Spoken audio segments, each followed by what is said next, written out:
صحبت اللہ والوں کی، صحبت اللہ والوں کی، اللہ سے ملوا جاتی ہے صحبت اللہ والوں کی، اپنا رنگ دکھا جاتی ہے صحبت اللہ۔ کوئی آدمی سفر میں چلا گیا، بات آ گئی تو مسئلے کی جو ہے وضاحت کر رہا ہوں۔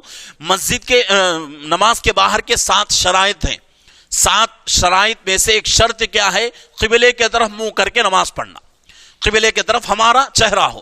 اگر کوئی آدمی سفر میں چلا گیا، سفر میں جانے کے بعد قبلہ بتانے والا نہ ہو تو وہ آدمی کیسے نماز پڑھے؟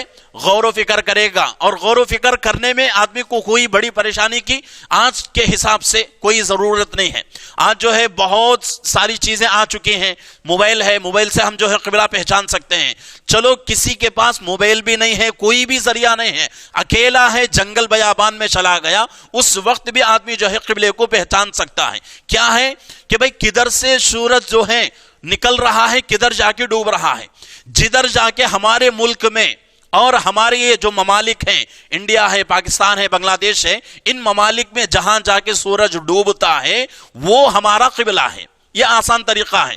اگر اتفاق ایسا ہوا کہ بھئی سورج بھی نہیں نکلا، ایسا ہوتا ہے، موسم ہے، بارش کا موسم ہے اور سورج بھی نہیں نکلا، اب آدمی جو ہے پریشان، تو اس وقت حکم کیا ہے؟ تحری کرے آدمی اور پورے ذہن کو جو ہے زور ڈالے ذہن کے اوپر، اور اس کا دل جدھر قبلے کا کہہ کر مطمئن ہو جائے ادھر منہ کر کے نماز پڑھ لے۔